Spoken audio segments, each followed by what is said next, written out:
چین کی ترقی کی چار وجوہات۔ آپ جانتے ہیں چین نے اتنی تیزی سے ترقی کیوں کی ہے؟ اس کی چند وجوہات ہیں، دماغ کی کھڑکیوں کو کھول کے سنیے گا۔ ناظرین، ایک ایسا وقت تھا جب پاکستان نے چین کو 3 جدید ترین جہاز فروخت کیے تھے۔ ان میں سے ایک جہاز چین کے صدر ماؤ زے تونگ استعمال کیا کرتے تھے۔ آپ کو یہ جان کر حیرت ہوگی کہ اس وقت پاکستان چین کے لیے وہ پہلی کھڑکی ثابت ہوا تھا جہاں سے چین کو اپنی بقا کے لیے نہ صرف ٹھنڈی ہوا کا جھونکا ملتا تھا بلکہ چین نے پاکستانی کھڑکی کے ذریعے دنیا کو دیکھ کر آگے بڑھنے کا آغاز کیا۔ دراصل PIA پاکستان کی وہ پہلی ایئر لائن تھی جس کے ہوائی جہاز نے دنیا کے تمام انٹرنیشنل ایئر لائن سے پہلے چائنا کی زمین کو چھوا تھا، اور یہی وجہ ہے کہ پاکستانی PIA فلائٹ کے چائنیز ایئرپورٹ پر لینڈ کرتے ہوئے پورے چین میں جشن منایا گیا تھا۔ سچ تو یہ ہے دوستو کہ پاکستان نے ایوب خان کے دور میں چین کو اس وقت 3 جہاز فروخت کیے تھے جب چین کے پاس اپنا کوئی جہاز بھی نہیں تھا۔ کبھی کبھی تو ان 3 جہازوں میں سے ایک جہاز چین کے صدر ماؤ زے تونگ اپنے انٹرنیشنل دوروں کے درمیان استعمال کیا کرتے تھے۔ یہ جہاز آج بھی چین کے پاس موجود ہے۔ اس کے اوپر پتہ ہے کیا لکھا ہوا ہے؟ Courtesy of Pakistan. اس طرح پاکستان دنیا کا وہ واحد ملک تھا جس نے چینی مصنوعات کی امپورٹ کی اجازت دی۔ پاکستان وہ واحد ملک تھا جس نے سب سے پہلے چینی مسلمانوں کو حج اور عمرے کی سہولیات فراہم کی۔ حج اور عمرے کے خواہش مند چینی مسلمان بس کے ذریعے پاکستان آتے تھے اور پھر پاکستان انہیں مقدس فریضہ سر انجام دینے کے لیے حجاز مقدس پہنچایا کرتا تھا۔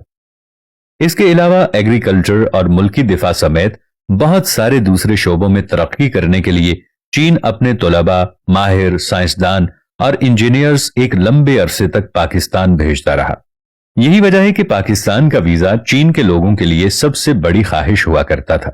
مگر آج جب چین قرض کے چکر میں پاکستان میں چند ارب ڈالر کی سرمایہ کاری کرتا ہے، انویسٹمنٹ کرتا ہے، تو ہمارے موجودہ حکمران اسے بہت بڑا کارنامہ قرار دیتے ہیں۔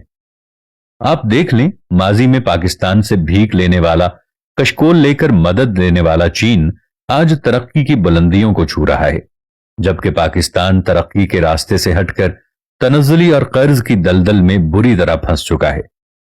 چین نے دنیا کے ہر کونے میں میڈ ان چائنا پروڈکٹس کی ایکسپورٹ کر کے نہ صرف اپنے ملک کے لوگوں کو روزگار، تعلیم اور صحت کے ساتھ ساتھ شاندار زندگی فراہم کی ہے، بلکہ چین آج دنیا کی 8 ارب آبادی کو کنٹرول کرنے والا نئی سپر پاور بن چکا ہے۔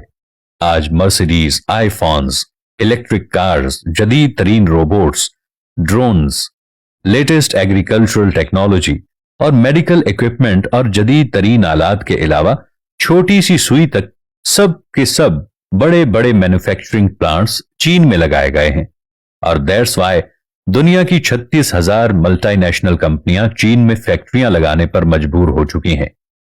اس کے علاوہ امریکہ، یورپ، انڈیا اور پاکستان سمیت دنیا کے ہر ملک میں سبزیاں تک چائنا سے امپورٹ کی جاتی ہیں۔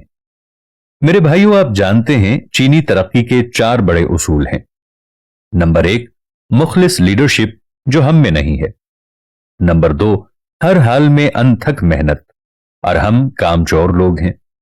نمبر 3، اپنی ذات پر انحصار، اور جبکہ ہمارے ریموٹ کنٹرول کسی اور کے پاس ہوتے ہیں۔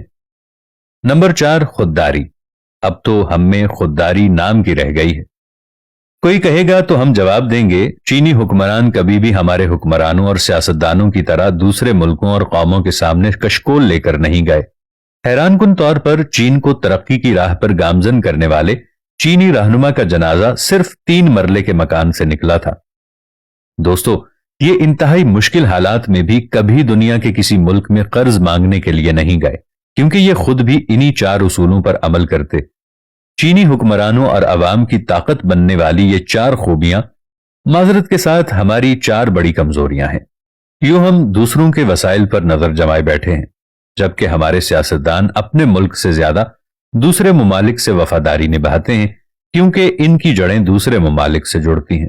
لیکن اس کے باوجود ہماری بے حسی اتنی ہے کہ ہم دنیا میں سب سے زیادہ چھٹیاں کرنے والی قوم ہیں، جو اس بات کا واضح ثبوت ہے کہ ہم سب کے سب نکمے اور ہڈ حرام اور کامچور بنتے جا رہے ہیں۔ لیکن آج اگر ہم تہیہ کر لیں کہ ہمیں ترقی کرنی ہے